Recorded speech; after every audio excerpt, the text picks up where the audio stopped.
அனைவருக்கும் வணக்கம். பாரம்பரிய திருவள்ளுவர் குலவம்சம் பிரசன்ன ஜோதிடர் சுப மாரிமுத்து திருப்பூரிலிருந்து இந்த பதிவு உங்களுக்காக. ஐயா வணக்கங்க ஐயா. வணக்கம் ஐயா. ஐயா இப்போது மக்கள் சார்பாக ஒரு கேள்வி இன்றைக்கி நான் கேட்கலான் இருக்கேன். கேளுங்க ஐயா.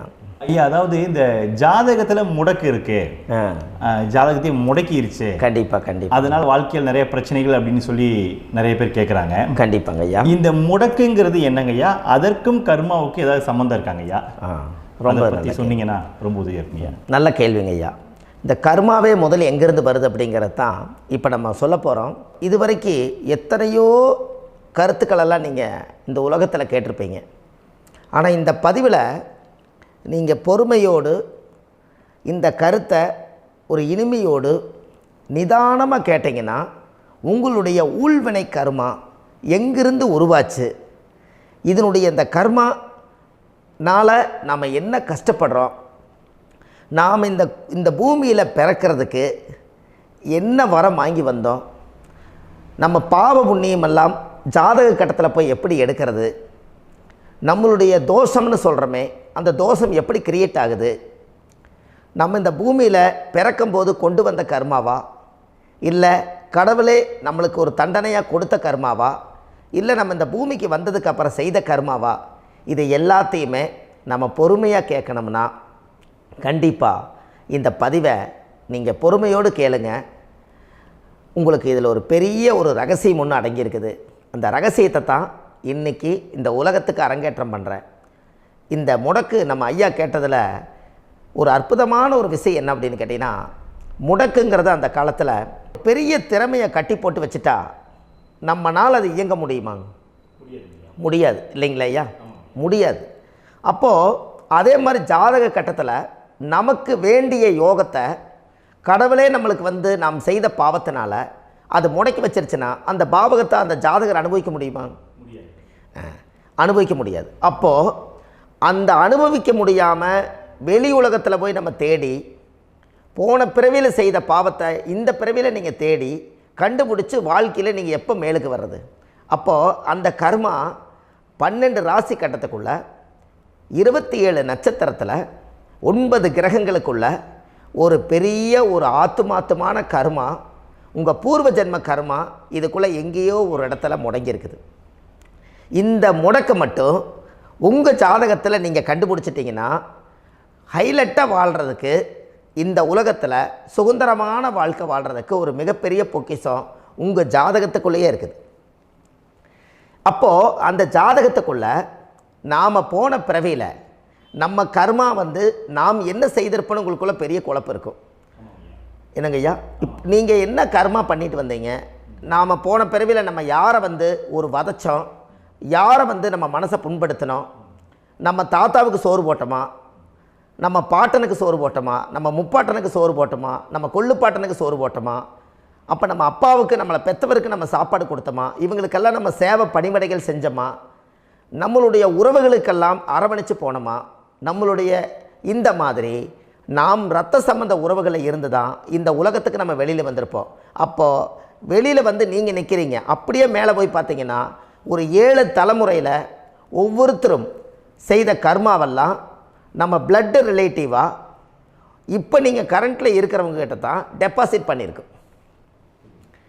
அப்போ இது தெரியாமல் நாம் ஜாதகத்துக்குள்ளே போய் தசாபுத்தி நல்லா தனுங்க இருக்குது, நான் ரொம்ப கஷ்டப்படுறேன், என் ஜாதகத்தில் போய் பார்த்தேன் எல்லா கிரகங்களும் நல்ல வலிமையாக இருக்குன்னு தான் சொன்னாங்க, ஆனால் இன்னும் என்னுடைய கடன் அடையலை, இன்னும் என்னோடய கர்ம தீர்ந்த மாதிரியே தெரியல, எனக்குள்ளே ஒரு தாட்டு என்னமோ நான் ஒரு பின்தங்கின வாழ்க்கையிலே வாழ்ந்துட்டுருக்கேன் அப்படின்னு நீங்கள் சொல்லும்போது, அப்போ இதையெல்லாம் தாண்டி ஒரு கர்மா உங்களுடைய ராசி கட்டத்துக்குள்ளே எங்கேயோ ஒரு பக்கத்தில் ரகசியமாக புதைஞ்சிருக்கு.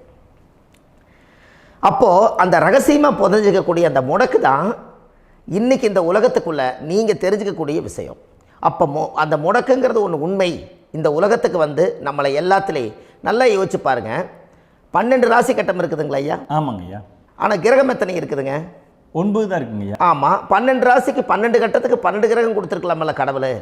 அப்போ ஏன் 3 கட்டத்தை மட்டும் எம்டி பண்ணி மீதி 9 கிரகத்தை வச்சுக்கிறாருன்னா, அப்போ நாம் செய்த 3 தலைமுறை கர்மாவுக்கு அது எந்த கட்டம் பிளாக் ஆகுதோ அந்த கட்டத்துக்குள்ளே ஏதோ ஒரு ரகசியம் இருக்கிறனால தானே எங்கேயோ ஒரு பக்கத்தில் நீங்கள் கண்டிப்பாக கர்மாவில் மாட்டுவீங்கிறது கடவுளே படைச்சு தானே இதை உருவாக்கியிருக்காரு. 12 ராசிக்கு 12 கட்டம் கொடுத்துருந்தா எங்கே நீங்கள் சுற்றி வந்தாலும் ஏதோ ஒரு வீட்டுக்குள்ளே போய் உட்காந்துக்கலாம். ஆனால் ஒரு வீடு சுத்தமாக இருக்குது, ஒரு வீட்டில் 4 கிரகம் இருக்குது, ஒரு வீட்டில் 3 கிரகம் இருக்குது, ஒரு வீட்டில் 5 கிரகம் இருக்குது, ஒரு 3 வீடு 4 வீடு காலியாக இருக்குது. அப்போ எங்கேயோ ஒரு ராசி கட்டத்துக்குள்ளேயே கடவுளுடைய கர்மா விளையாட்டு, அது ரகசிய விளையாட்டு தான். அப்போது இந்த இடத்துல தான் உங்கள் ஜாதகத்தில் முடக்கு இருக்குது. இந்த முடக்கை நீங்கள் எப்படியெல்லாம் அதை ஆராய்ச்சி பண்ணி கண்டுபிடிக்க முடியும் அப்படிங்கிற ஒரு விஷயத்தை தான் இன்றைக்கி நம்ம இந்த உலகத்துக்குள்ளே இதை நுழைக்க போகிறேன். இப்போ அப்பா செய்த பாவம்னு ஒன்று இருக்குமில்லங்க ஐயா, நம்ம அறியாத வயசில் தெரியாதில்ல, அப்பா செய்த பாவம்னு இருக்கும். அப்பாவுடைய சொத்து பிள்ளைக்குத்தானா, அப்பாவுடைய பாவம் பிள்ளைக்குத்தானே, என்னங்க ஐயா? சரி, அப்போ தாத்தா இருக்கிறாரு, தாத்தாவுடைய கர்மா உயிர் எங்கே எழுதி வைக்கிறாருங்க? அப்போது மகனை விட்டுறாரு. அப்போ தாத்தா மாதிரியே முகம் இருக்குது, தாத்தா மாதிரியே அவருடைய நடை உடை பாவனை இருக்குது, அவர் தாத்தாவுடைய ஜீனு தான் அப்படின்னு இவர் சொல்லும்போது, அப்போ தாத்தாவுடைய சொத்து பேரனுக்கு சொந்தம்னா தாத்தாவுடைய பாவம் எங்கே போகுங்க? Very good. அப்போ அப்போது இந்த கர்மா எப்படி டிரான்ஸ்ஃபர் ஆகுதுன்னு உங்களுக்கு தெரியுதா? அப்போ நீங்கள் போன பிறவியில் அந்த தாத்தாவுடைய பேரனை நீங்கள் பிறக்கிறதுக்கு கர்மம் உங்களை செயல்பட வச்சுருக்குது.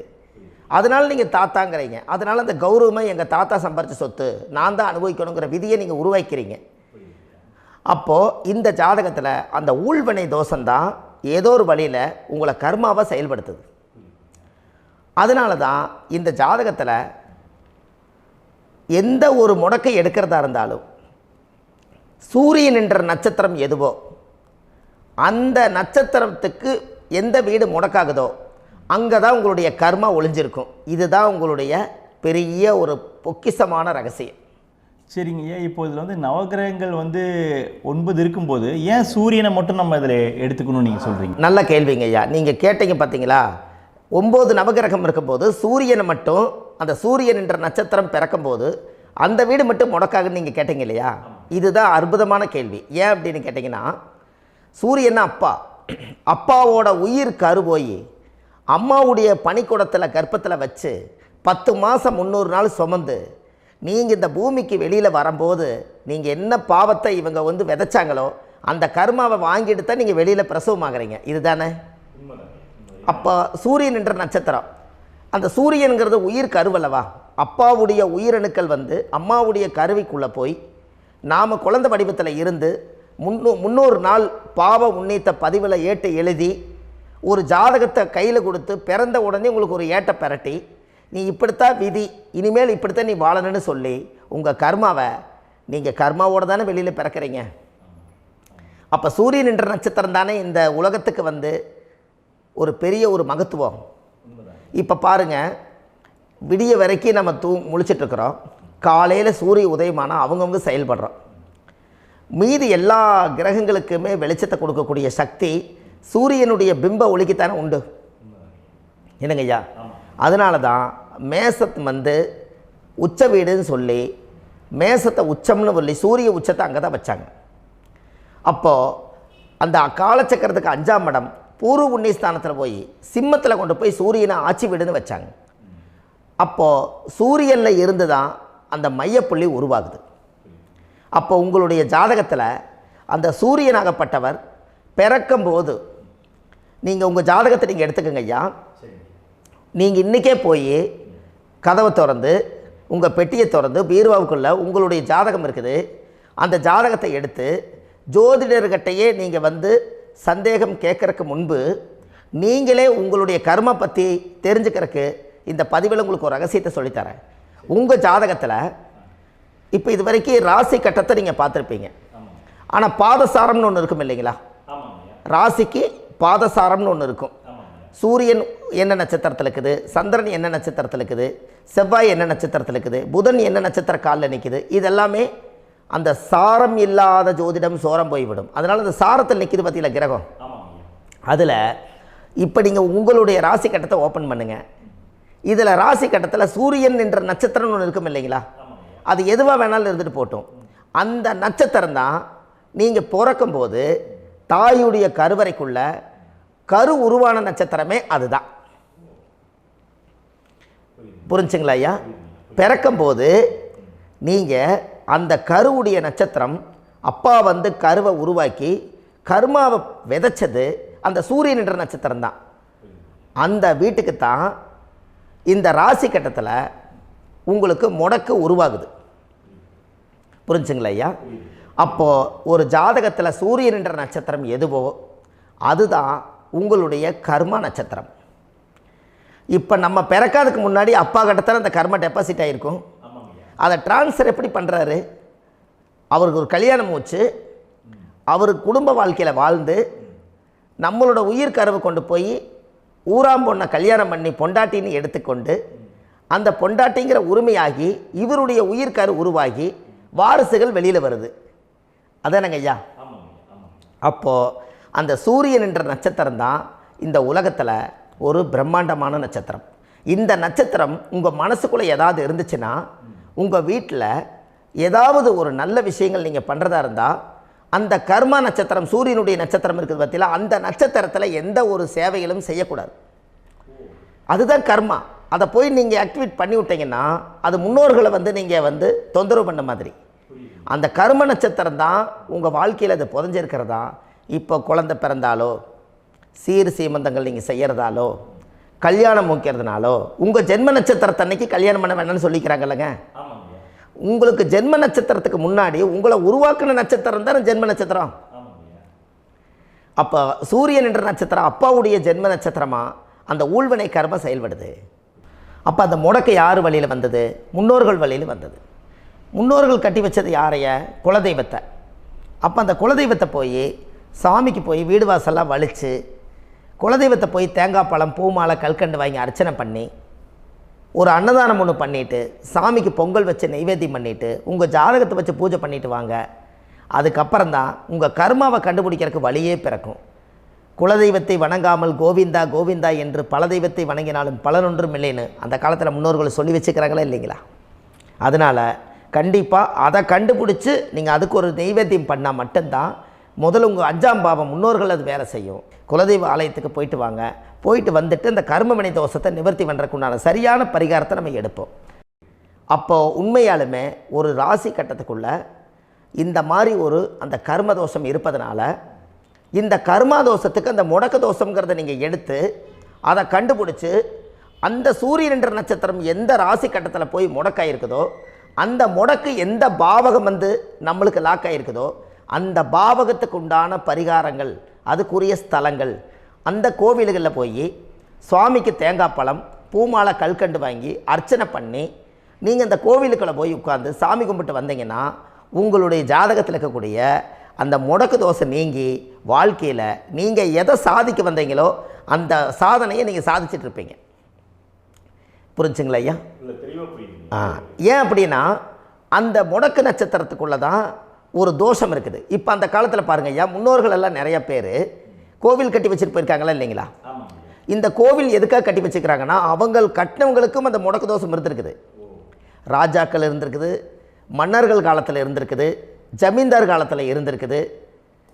இப்போ அவங்களுடைய அமைப்புகள் எல்லாமே முன்னோர்கள் என்னமோ அறியாமல் தெரியாத தன்னடக்கம் இல்லாத ஒரு கர்மாவை இவங்க செஞ்சிட்டாலும் அதுக்குரிய பரிகார ஸ்தலங்களை கொண்டு போய் அந்த காலத்திலே ஜாதகம் பார்த்து நம்ம வந்து முன்னோர்களுடைய பாவத்தை நாம் செய்த பாவத்தையும் தீர்த்துட்டு நமக்கு கீழே அடுத்த சந்ததிகள் அடுத்த தலைமுறைகள் வந்தாலும் இந்த கோவில்களுக்கு வந்து விளக்கு போட்டு சாமி கும்பிட்டு இந்த மண்ணை மிதிச்சிட்டு போனால் அன்னையோடு அந்த கர்மா தீருங்கிறது அந்த காலத்திலேயே முடக்க தோஷ பரிகாரத்தை கோவில் வழியில் அந்த காலத்தை திசை திருப்பி வச்சுருக்காங்க.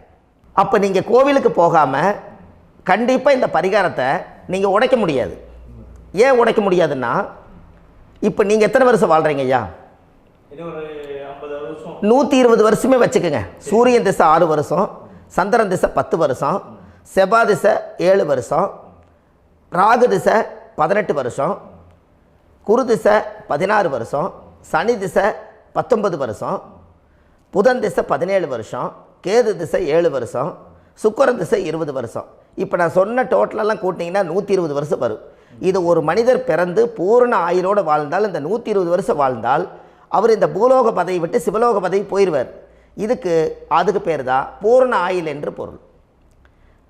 அப்போ இந்த பூரண ஆயுளை வாழ்ந்தவருக்கு 120 வருஷம். கோயில் எத்தனை வருஷம் வாழுதுங்க ஐயா?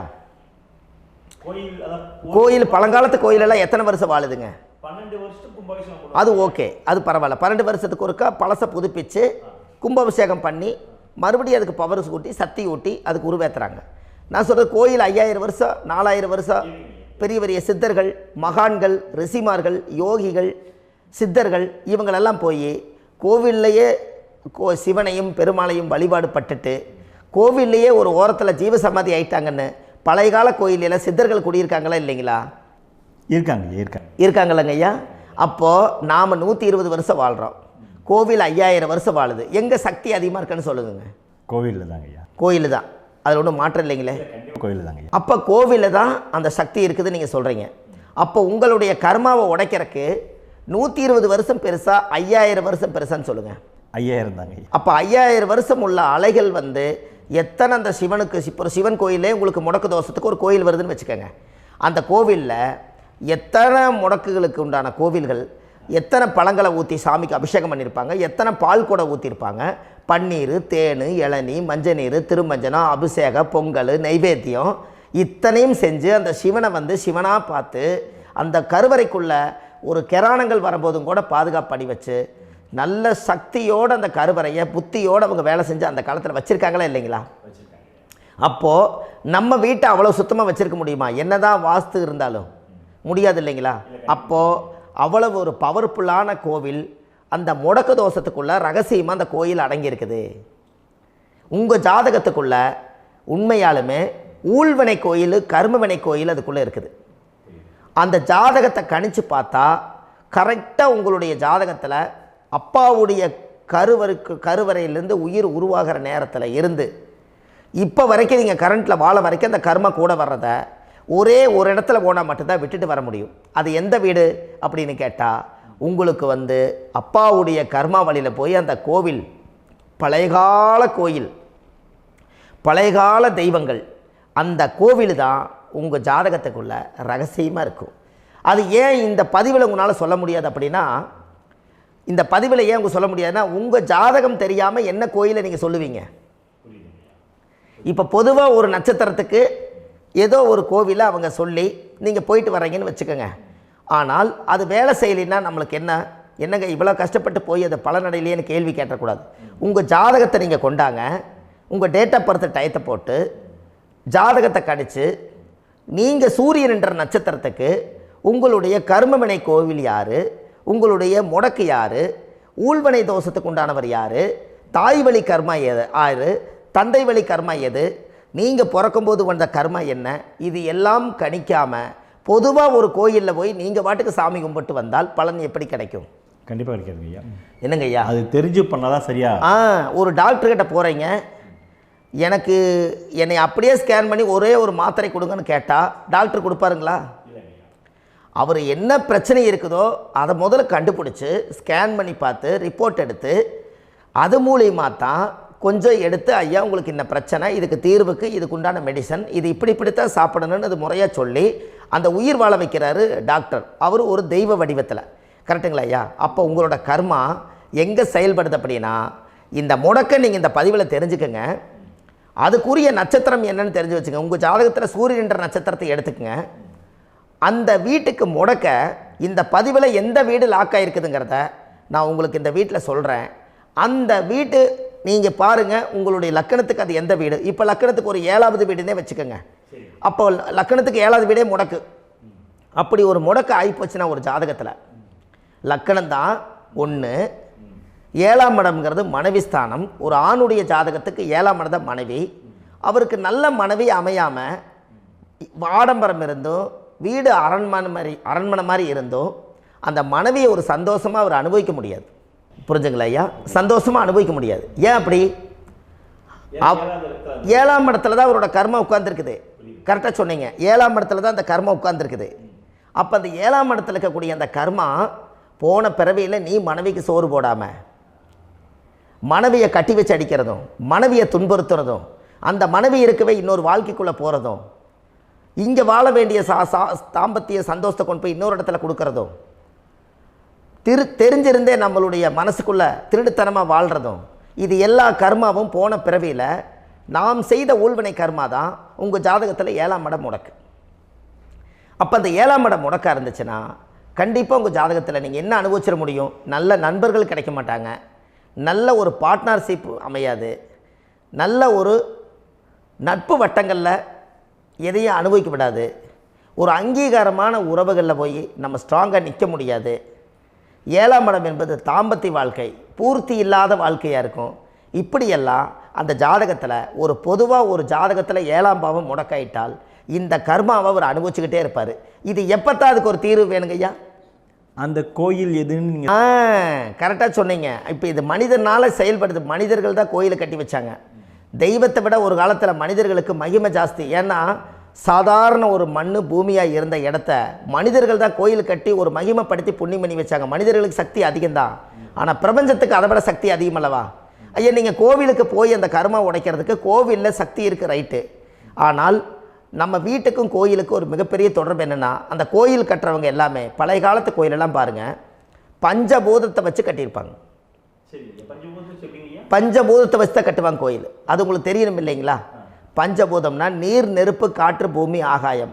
இந்த பஞ்சபூதத்தினுடைய சக்திகள் எல்லாம் ஒரே நேர்கோட்டுக்கு என்னைக்கு வருதோ அன்னைக்கு தான் அந்த கோவிலுடைய பாலக்கால் போட்டு 1000-2000 வருஷம் நிலச்சி நிற்கிறது. காரணம், இந்த பிரபஞ்சத்தில் பஞ்சபூதம் எப்படி நிலச்சி நிற்குதோ அதுபோல் 5000 வருஷம் நிற்கிறதுக்கு அந்த பஞ்சபூத சக்தி வச்சு தான் சாமி சிலையை பிரதிஷ்டை பண்ணி வச்சுருப்பாங்க. அதனால தான் இந்த கோயில்கள் எல்லாம் 5000 வருஷமாயும் எத்தனையோ கிராணங்களை எல்லாம் தப்பிச்சிருக்கிறதுக்கு காரணம். அப்பேற்பட்ட புண்ணிய ஸ்தலம் உங்களுக்கு எதுன்னு தெரியணும் அல்லவா? என்னங்க ஐயா? அப்பேற்பட்ட புண்ணிய ஸ்தலம் உங்களுக்கு எதுன்னு தெரிஞ்சால் தானே நீங்கள் போய் செய்ய முடியும், இல்லாட்டி கண்டிப்பாக தெரியாது. அப்போ இந்த முடக்கு தோஷத்தை கடவுள்கிட்ட கொண்டு போய் ஒப்படைக்கணும். நாம் பிறக்கும் போது கொண்டு வந்த கர்மாவை நாம் இருக்கும் காலத்தில் கொண்டு போய் இந்த கர்மாவை சுத்தப்படுத்தி, நீங்கள் பாவ ஆத்மாவை இந்த பூமியில் பிறந்து பூலோகத்தில் எல்லா புண்ணியத்தையும் செஞ்சுட்டு இந்த பூலோகத்தை விட்டு நீங்கள் போகும்போது புனித ஆத்மாவாக போகணுன்னா உங்கள் கர்மாவை கொண்டுட்டு போகாதீங்க, கர்மாவை நிவர்த்தி செய்யுங்க. என்னங்க ஐயா? அப்போ கர்மாவை சுத்தப்படுத்துங்க. கர்மாவை சுத்தப்படுத்திட்டு உங்களுக்கு பிறக்கிற குழந்தைகளுக்கு அந்த கர்மாவை டிரான்ஸ்ஃபர் பண்ணாமல் உங்களோட நில் பண்ணுங்க. ஒரு உதாரணம் சொல்லட்டுங்களா ஐயா? ஒரு காந்தம் ஒன்று இருக்குது இல்லைங்களா? ஒரு காந்தம்ங்கிறது ஒரு தாத்தாவாக வச்சுக்கோங்க. ஒரு இரும்பை கொண்டு போய் வச்சா ஒட்டு மோட்டாதா? அப்போ ஒட்டுனோடனே காந்தம்ங்கிறது தாத்தா, அவருக்கு பிறந்த வாரிசுக்கு அந்த கர்ம டிரான்ஸ்ஃபர் ஆயிருமா? சரி, இன்னொரு இரும்பை கொண்டு போய் வைங்க, ஒட்டு மோட்டாதா? அப்போ அது பேரனுக்கு வைங்க, பேரனுக்கு வந்துருச்சு அந்த கர்மா. இன்னொரு இரும்பை கொண்டு போய் வைங்க, அந்த காந்தத்துக்கு நேர் இன்னொன்று வைங்க, ஒட்டு மோட்டாதா? அப்போ அதை கொண்டு போய் நம்ம கொள்ளு பேரனுக்கு வைங்க. இப்படியே டிரான்ஸ்ஃபர் ஆகி தலைமுறையாக இந்த கர்மா தொடர்ந்துக்கிட்டே இருக்குது. இந்த இடத்துல கொண்டு போய் காந்தத்துக்கு இரும்பு ஒட்டிகிட்டே இருக்குதுல்ல, இந்த இடத்துல ஒரு மரக்கட்டை செஞ்சு கொண்டு போய் கரெக்டாக வச்சுக்கினே போட்டுமா? அந்த மரக்கட்டையை கொண்டு போய் வைக்கிறவர் யார்? மரக்கட்டை வச்சுட்டு அடுத்த வாரிசு புனிதமாக பிறந்துட்டு அந்த மேலே இருக்கிற கர்மாலாம் இந்த அடுத்த இதுக்கு வராதில்ல. இதுதாங்க ஐயா கர்மா. தொடர்ந்து வரக்கூடிய கர்மாவை அதை நில் பண்ணணுங்கிறதுக்கு பேர் தான் இந்த உதாரணத்தை சொன்னவங்களுக்கு. அப்போ நாம் இந்த பூலோகத்தில் நம்ம ஒரு தாயுடைய கருவறையில் இருந்து தொப்புள் கொடி அறுக்கும் நேரம் நாம் என்ன கர்மாவை வாங்கி வந்திருந்தாலும் அதையெல்லாம் ஆராய்ச்சி செய்து ஜாதகத்தில் முழுமையாக கண்டுபிடிச்சி ஒரு காலம் இல்லைனாலும் ஒரு காலம் நம்ம நல்லா இருக்கிறதுக்காக, நம்ம வாரிசுகள் எல்லாம் நலமடைஞ்சு வளமடைஞ்சு வர்றதுக்காக இந்த கர்மா தோஷத்தை கரெக்டாக கண்டுபிடிச்சி சரியான கோவிலுக்கு போய் நீங்கள் கர்மாவை நிவர்த்தி பண்ணி அங்கே பூஜை புனஸ்தானங்கள், சகசரநாம பூஜைகள், ஓமங்கள், வழிபாடுகள் இதெல்லாம் நீங்கள் செஞ்சு உங்களுடைய பாவத்தை எல்லாம் கழித்து உங்கள் ஜாதகத்தவே யோகமாக மாற்ற முடியும். கண்டிப்பாக மாற்ற முடியும். ஏன்னா நம்ம யாரை நம்பி செய்கிறோம்? சரியான கடவுள்கிட்ட வழிகாமிக்க போகிறோம். அப்போ கடவுள் பொய்யாயிருவாரா? ஐயா, நம்ம அதாவது அந்த காலத்தை சொல்லுவாங்க, சத்தியுள்ள சாமி கும்பிட்டு புத்தி உள்ள உள்ளே பெக்கணும்னு சொன்னாங்க. 16 வதபதன்னு பெக்கலை, எல்லாம் அறிவோடு பெற்றாங்க. அதனால் எல்லாமே தாய் தந்தைகள் பேச்சை கேட்டாங்க. அன்றைக்கி எல்லாருமே தாய் தந்தைகளுக்கு தூணாக நின்னாங்க. அப்போ அந்த காலத்தில் சத்தியுள்ள சாமி கும்பிட்டு புத்தி உள்ள உள்ளே பெக்கணும்னு சொல்லி அன்றைக்கி அறிவோடு பெற்று இந்த கர்மாவை ஆளுக்கு ஒரு கர்மாவை டிரான்ஸ்ஃபரை பிரித்து எல்லாரும் சுத்தப்படுத்தினாங்க. இன்றைக்கி நம்ம ஒரு குழந்தை 2 குழந்தை பெற்று வச்சுருக்கோம். அவங்களுக்கே இவ்வளவு கர்மா வந்துருச்சுன்னா இந்த குழந்தைகளுக்கு என்னைக்கு இந்த கர்மாவை போய் கண்டுபிடிச்சி நீங்கள் எப்போ சரி பண்ணுவீங்கன்னு. அப்போ இந்த வாழ்க்கையில் ஏதோ ஒரு பிரபஞ்ச சக்தி நம்மளை அறியாமல் என்னமோ ஒரு இயக்கத்தில் கொண்டு போய் விட்டுருச்சுங்களா? அப்போ இனிமேலாவது இந்த கர்மாவில் இருந்து கண்டிப்பாக நம்ம நிவர்த்தி ஆகணும்னு சொன்னால் இந்த முடக்கு தோஷத்தை யாரெல்லாம் கண்டுபிடிச்சி இந்த ஊழ்வினை கர்மாவில் இருந்து நாம் கருவறையில் சுமக்கும் போது 10 மாதம் நீங்களாம் என்னென்ன நினச்சிருப்பீங்க? அதாவது கருவறைக்குள்ள கருப்பாக ஒரு பிண்டம் இடப்பக்கம் கிடக்கையில் இந்த பூமிக்கு வரும்போது நீங்கள் என்னென்ன நினச்சிருப்பீங்க? இந்த பிறந்ததுக்கு அப்புறம் வந்து தான் அம்மா தெரியுது, அப்பா தெரியுது, தாத்தா தெரியுது, பாட்டி தெரியுது, இந்த உலகத்தில் கண்கொள்ளாத காட்சிகள் எல்லாம் தெரியுது, எல்லாம் தெரியுது. ஆனால் 10 மாதம் உங்கள் வாழ்க்கையில் நீங்கள் இருக்கும்போது நீங்கள் என்னென்னலாம் நினச்சி இந்த பதிவில் இறைவன் கொடுத்தாரோ அதையெல்லாம் அனுபவிக்கத்தான் வந்தீங்க. அதுக்கு இடையில இருக்கிறதான கர்மா. இந்த ஒரு விஷயம் உங்களுக்கு கிடச்சிருச்சுன்னா நீங்கள் எல்லாருமே ராஜயோகமாக பிழைப்பீங்கள்ல. இதில் ஏழை பணக்கார யாரையுமே சொல்ல வரல. அவங்க பிறக்கும்போது புண்ணியத்தை பொறுத்து தான் போன ஜென்மத்தில் நம்ம என்ன புண்ணியங்கள் பண்ணி வச்சோமோ அந்த புண்ணியத்தில் இன்றைக்கி நல்லா வாழ்கிறாங்க. ஒருத்தர் கேட்டார், என் ஜாதகத்தில்ங்க எங்கூட படித்தவர் இடம் வாங்கிட்டார், வீடு வாசல் கட்டிட்டார், தொழில் பண்ணிட்டார், நல்லா இருக்கார், ஆனால் நான் இன்னும் அப்படியே தான் இருக்கிறேங்கன்னு ஒருத்தர் கேட்டார். அதுக்கு ஒரு கருத்து என்னென்னா, டேட் ஆஃப் பர்த் ஒன்று தான், டைம் ஒன்று தானே வச்சுக்கோங்க. அவங்க அப்பா செஞ்ச புண்ணியம் வேறு, நீங்கள் செஞ்ச பாவங்கள் வேறு. அவர் செஞ்ச புண்ணியத்தினால அவருக்கு எல்லாமே முன்னாடி கிடைக்கிது. நீ கர்மாவெல்லாம் கழிச்சிட்டினா பின்னாடி கிடைக்க போகுது. இதில் மற்றவங்களை பற்றி வேற்றுமையாக நினைக்கிறதுல எந்த ஒரு இதுவுமே இல்லை. அப்போ ஒருத்தர் பார்த்து ஒருத்தர் வாழ வேண்டாம். உங்களுடைய சுய அறிவை வச்சு இந்த பூலோகத்தில் இந்த பூமியில் நீங்கள் 4 தெரிஞ்சு நல்ல விதமாக கற்றுக்கிட்டு இந்த உலகத்தில் சிறப்பாக வாழ கற்றுக்குங்க. அதுக்கு அந்த ஊழ்வினை தோஷத்தை கண்டுபிடிங்க. உங்களுக்குன்னு ஒரு முடக்கு இருக்குதுங்கிறத இன்றைக்கி நீங்கள் எழுதி வைங்க. அதை எப்படியாவது கண்டுபிடிங்க, அதை தேடுங்க. ஒரு முறை நீங்கள் ஜாதகத்தை கொண்டு வாங்க. அந்த ஜாதகத்தை கொண்டு வந்து உங்கள் பாவகத்தில் எத்தனாம் பாவம் முடக்காயிருக்குதுன்னு பாருங்கள். அந்த பாவகம் முடக்காயிருச்சுன்னா உங்கள் வாழ்க்கையில் அதிலிருந்து உங்களால் வெளியில் வரவே முடியாது, கண்டிப்பாக வர முடியாது. அதை நீங்கள் கண்டுபிடிச்சா மட்டும்தான் நீங்கள் மேலே வர முடியும். ஏன்னா நிறைய பரிகாரங்கள், பூஜைகள், யாகங்கள், ஓமங்கள் எல்லாம் செய்து வச்சும் கூட அந்த கர்மவினைக்கு உண்டான கோவிலுக்கு போய் அந்த 5000 வருஷ பழமை வாய்ந்த தெய்வத்துக்கிட்ட போய் நீங்கள் முறையிட்டு விளக்கு போட்டு உங்கள் கர்மத்தை எல்லாம் நான் நீ தான் தீர்த்து கொடுக்கணும்னு சொல்லி நம்பிக்கையோடு நீங்கள் போய் அந்த சரணாகதி அடையிறீங்க பாருங்கள், அங்கே தான் உங்கள் கர்மாவை எடுத்து விடுறாரு. அப்போ இந்த ரகசியம் உங்களுக்கு வேணுமல்லவா? அப்போ உங்கள் ஜாதகத்தில் எங்கே முடங்கி அதுக்குரிய கோவில்கள் எல்லாம் என்ன, அதுக்கு தான பரிகாரம் என்ன, அதுக்கு நீர் பரிகாரம் என்ன, யாத்திரை பரிகாரங்கள் என்ன, நீங்கள் வீட்டில் இருந்தே செயல்படுத்தக்கூடிய பரிகாரங்கள் என்ன, பரிகாரம் கோவிலுக்கு போய்த்தான் நடக்குமா, இல்லை நாம் வீட்டில் வச்சு வணங்குறதுனால நடக்குமா, நாம் செய்யக்கூடிய தர்ம பரிகாரங்கள் என்ன, தான பரிகாரங்கள் என்ன, இப்படி பல விதமாக இருக்கிறனால உங்கள் ஜாதகத்துக்கு எந்த மாதிரி பரிகாரம் கனெக்ட் ஆகுதுங்கிறது தெரியணும். இது தெரியாமல் கண்டிப்பாக உங்களால் செயல்படுத்துறது ரொம்ப கஷ்டம். இதனால் இதை நீங்கள் தெரிஞ்சுக்கணும்னா இப்போ நம்ம பாருங்கள், நீங்கள் அந்த தெரிஞ்சுக்கிட்டாலே உங்கள் வாழ்க்கையில் ஒரு டைம் தான் நீங்கள் தெரிஞ்சுக்க போகிறீங்க. உங்களுடைய கர்மா என்ன, நீங்கள் எங்கே செயல்பட்டு போயிட்டுருக்கிறீங்க, உங்கள் போகிற பாதை சரியா இல்லை அந்த பாதையில் முள்ளு கல் இருக்குதா, இது எல்லாம் உங்களுக்கு தெரியலனா இந்த முடக்கை கண்டுபிடிக்கக்கூடிய சக்தி வாய்ந்த இந்த கர்மாவை நிவர்த்தி பண்ணுறதுக்கு வழிகள் இருக்குது. அதனால் நீங்கள் கண்டிப்பாக இந்த முடக்கை தெரிஞ்சுக்கணும். இந்த முடக்கு ராசினா என்ன உண்மையாலுமே உங்கள் வாழ்க்கையில் நீங்கள் தெரிஞ்சு இனிமேல் உங்கள் வாழ்க்கையில் இதுவரையிலும் கர்மாவுக்குள்ளேயே கஷ்டப்பட்டீங்க, வழி தெரியாமல் கண்ணை கட்டி காட்டில் விட்ட மாதிரி இருந்தீங்க. இனி அப்படி இருக்க வேண்டாம். உங்கள் ஜாதகத்தில் 12 ராசி கட்டத்தில் 9 கிரகம் போகும், மீனி 3 கிரகம், 3 கட்டம் உங்களுக்கு எங்கேயோ ஒரு பக்கத்தில் 3 கட்டம் எம்டியாக தான் இருக்கும். கரெக்டுங்களா? அது இல்லாமல் ஒரு ஜாதகம் பிறக்காது. ஏன்னா 9 கிரகத்துக்கு 9 கணக்கு போட்டால் 3 கட்டம் எம்டியாக தான் நிற்குது. அந்த கட்டத்துக்குள்ளே எந்த நட்சத்திரத்தில், எந்த சாரத்தில், எத்தனாவது டிகிரியில், எத்தனாவது பாதசாரத்தில், எத்தனை வெகுளையில், எத்தனை செகண்டுக்குள்ளே இந்த கர்மா உள்ளே புகுந்து உங்களை செயல்படுத்துதுங்கிறத கண்டிப்பாக உங்கள் ஜாதகத்தை கொடுங்க. பார்த்து இந்த விஷயத்தை சொல்கிறேன், நீங்கள் அந்த இடத்துக்கு போய் நிவர்த்தி பண்ணிவிட்டு உங்கள் வாழ்க்கையில் கொஞ்சம் காலம் வாழ போகிறீங்க. பாருங்கள், பிறந்ததுலேருந்து 20 வருஷத்துக்குள்ளே இளமையாக வாழ்கிறீங்க, குழந்தையாக வாழ்கிறீங்க. 20லேருந்து 40 வயசுக்குள்ளே தான் உங்களுக்கு ஒரு பொண்ணை பார்த்து கல்யாணம் பண்ணி ஒரு கரு உருவாக்குறீங்க. அதுக்கப்புறம் 40லேருந்து 60க்குள்ளே குழந்தை பெற்று கடமை முடிச்சிடுறீங்க. 60 வயசுக்கு மேலே ரிட்டையர்ட் ஆகிடுறீங்க. இந்த 20க்கும் 60க்கும் இல்லாத 20லேருந்து இந்த 40 வயசுக்குள்ளே உங்களோட தேடல் என்னவோ அது வாழ வேண்டிய சுகபோகமான வாழ்க்கை எல்லாமே அந்த 40க்குள்ளே தான் இருக்குது. இந்த 40க்குள்ளே இருக்கக்கூடிய வாழ்க்கையை இந்த கர்மா தெரியாமல் காலத்தை வீணாக்க வேண்டாம். வாழ வேண்டிய வயசில் நீங்கள் வாழணும். அதுக்குரிய கர்மாவை நீங்கள் சுத்தப்படுத்துங்க. எப்படியெல்லாம் நீங்கள் சந்தோஷமாக வாழ்கிறீங்கன்னு எனக்கு ஒரு தகவல் கொடுங்க. வேறு லெவலில் நீங்கள் இருப்பீங்க. கண்டிப்பாக இந்த பதிவில் உங்களுக்கு நான் இந்த விஷயத்தை கொடுக்க போகிறேன். இந்த முடக்கு நட்சத்திரங்கள் என்ன அப்படிங்கிறத இந்த பதிவில் நீங்கள் ஒரு நோட் ஒன்று எடுத்துக்கோங்க, குறித்து வச்சுக்கோங்க. இதில் இருந்து அவங்கவுங்களுக்கு முடக்கு நட்சத்திரம் என்னங்கிறத இந்த பதிவில் நான் உங்களுக்கு கொடுக்குறேன். இந்த வீடு தான் அது முடக்குங்கிறத சொல்கிறேன். இதையெல்லாம் நீங்கள் தெரிஞ்சு உங்கள் ஜாதகத்தவே நீங்கள் முடக்கு எடுத்து கண்டிப்பாக உங்கள் வாழ்க்கையில் நீங்கள் நல்லா இருப்பீங்க. அதுக்கு ஒரு நோட் எடுத்து வச்சுக்கோங்க. இது வரைக்கும் கர்மாவை பற்றி நம்ம பேசினோம். உங்கள் ஜாதகத்தில் சூரியன் என்ற நட்சத்திரத்துக்கு தான் முடக்குன்னு சொன்னீங்களே, எந்த வீடுங்கிற ரகசியத்தை இன்றைக்கி நம்ம எல்லோரும் தெரிஞ்சுக்கலாமா?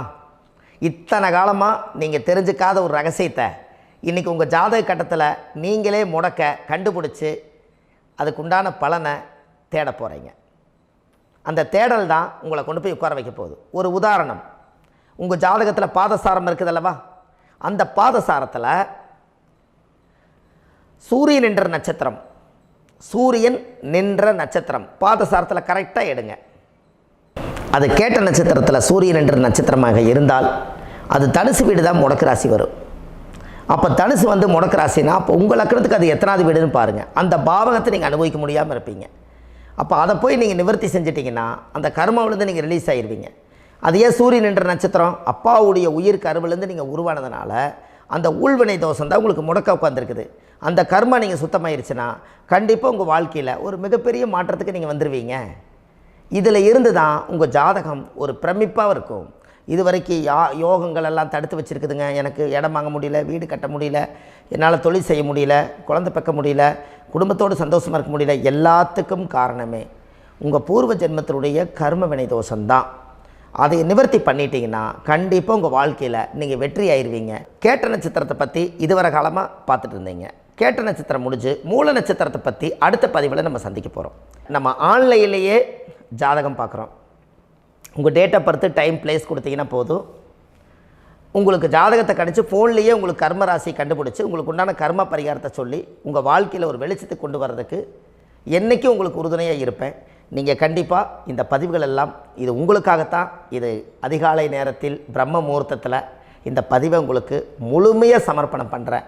இதை கற்று இதை வழி நடத்தி இதைய எப்படியெல்லாம் இந்த முடக்க கண்டுபிடிச்சி இப்படியெல்லாம் பேச வச்சு அழகு பார்க்க நம்ம முன்னோர்களுடைய ஆசீர்வாதமும் இந்த முடக்க கண்டுபிடிச்ச குருமார்களும் அவங்களுடைய குடும்ப பாரம்பரிய வம்சாவளிகளும் எல்லாருமே நல்லா இருக்கணும். அதுக்காக இந்த நேரத்தில் நான் வந்து அடியேன் சுப மாரிமுத்தாக இருந்து திருப்பூர்லேருந்து இந்த பதிவை உங்களுக்கு நான் கொடுக்குறேன். கண்டிப்பாக இந்த முடக்கு கோயிலுக்கு, இந்த முடக்கு தோஷத்துக்கு உண்மையான பரிகாரங்கள், எளிமையான பரிகாரங்கள் நீங்களே வாழ்க்கையில் செஞ்சு ஆதிகால பரிகாரங்கள் உங்கள் மனசுக்குள்ளே இருக்குது. அதை செயல்படுத்தினா மட்டும் போதும், வாழ்க்கை எங்கேயோ போயிடும். கண்டிப்பாக ஒரு முறை உங்கள் ஜாதகத்தை அனுப்பி வைங்க, உங்களுக்கு நான் பார்த்து பலன் சொல்கிறேன். இன்றைக்கி நான் கொடுத்த பதிவுகள் எல்லாம் உங்களுக்கு ரொம்ப பயனுள்ளதாக இருந்திருக்கும். உங்களுக்கு இது வரைக்கும் எத்தனையோ கர்ம வினைகளை பற்றி தெரியாமல் இருந்திருப்பீங்க. இந்த பதிவில் நிறைய கேட்டு தெரிஞ்சுக்கிட்டீங்க. இதெல்லாம் வாழ்க்கையில் ரொம்ப முக்கியமான பரிகாரங்கள், எளிமையான பரிகாரங்கள். நேராக நீங்கள் கடவுளைத்தான் கெட்டியாக பிடிக்க போகிறீங்க. அந்த பரிகாரங்கள் எல்லாம் செஞ்சு அதிகாரமாக வாழ்ந்து இந்த பூலோகத்தில் நல்ல சிறப்பாக வாழ்கிறதுக்கு இந்த பரிகாரம் உங்களுக்கு ரொம்ப யூஸ்ஃபுல்லாக இருக்கும். கண்டிப்பாக இந்த பதிவை செய்யுங்க. நம்ம பாரம்பரிய திருவள்ளுவர் குல வம்சம் பிரசன்ன ஜோதிடர் சுப மாரிமுத்து, திருப்பூரில் இருக்கேன். 30 ஆண்டு காலமாக நம்ம ஜோதிடம் பார்த்து கொண்டிருக்கிறோம். இவ்வளவு காலமாக எத்தனையோ ஆயிரக்கணக்கான மக்களுக்கு நம்ம ஜோதிடம் பார்த்து வழிகாட்டி நிறைய மக்களுக்கு நிறைய சேவைகள் செஞ்சுருக்கேன். நிறைய கோயில் கட்டி வச்சுருக்கேன், கும்பாபிஷேகங்கள் பண்ணி வச்சுருக்கேன், அன்னதானங்கள் நிறையா பண்ணி வச்சுருக்கேன், புண்ணிய யாத்திரைகள் நிறைய போய் வந்திருக்கேன். மக்களுக்காகவே நான் உங்களுக்கு உழைக்க தயாராக இருக்கேன். இந்த ஜோதிடம் வந்து என்னுடைய ஒரு பாரம்பரியமாக என்னுடைய அப்பா, தாத்தா, முன்னோர்கள் இதெல்லாம் எங்களுடைய குலத்தொழில் இது. அதனால் நாங்கள் பாரம்பரியமாக திருவள்ளுவர் குல வம்சம். வள்ளுவர் வாக்குன்னு யூடியூப் சேனலில் போனீங்கன்னா 1000 பரிகாரங்கள் கொடுத்துருக்கேன். அதுவும் உங்களுக்கு ரொம்ப யூஸ்ஃபுல்லாக இருக்கும். வள்ளுவர் வாக்கு அப்படின்னு போடுங்க, அப்படி இல்லைன்னா சுப மாரிமுத்துன்னு போடுங்க. இதில் பரிகாரங்கள் நிறையா கொடுத்துருப்பேன். கண்டிப்பாக இதெல்லாம் நீங்கள் சந்தித்து நீங்கள் ஒரு சப்ஸ்கிரைப் பண்ணி வச்சுக்கோங்க. நான் போடக்கூடிய பதிவுகள் எல்லாமே உங்களுக்கு நோட்டிஃபிகேஷனை வந்துடும். அதனால் நீங்கள் ஒரு சப்ஸ்கிரைப் பண்ணி வச்சுக்கோங்க. தினமும் ஒரு தகவல் உங்களுக்கு கொடுத்துக்கிட்டே இருக்கேன். இதெல்லாமே உங்களுக்கு ஒரு பெரிய சந்தோஷமான நிகழ்ச்சிகள். என்றைக்கும் உங்களோட நான் வாழ்கிறேன். உங்களுடைய குடும்பத்தில் நான் ஒருத்தராக இருந்து குடும்ப ஜோதிடராக நான் இருப்பேன். கண்டிப்பாக ஆயுளுள்ள வரைக்கும் உங்களுக்காக இந்த ஜோதிடத்துக்கு உழைச்சி உங்கள் குடும்பத்தில் ஒருத்தராக நான் வந்து ஒரு ரத்த உறவில் நான் வந்து இந்த பூர்வ ஜென்மத்தில் உங்களுக்கு நான் கடமைப்பட்டிருக்கேன். கண்டிப்பாக அடுத்த பதிவில் உங்களை நான் சந்திக்கிறேன். வாழ்வது ஒரு முறை, வாழ்த்தட்டும் தலைமுறை. நன்றி, வணக்கம்.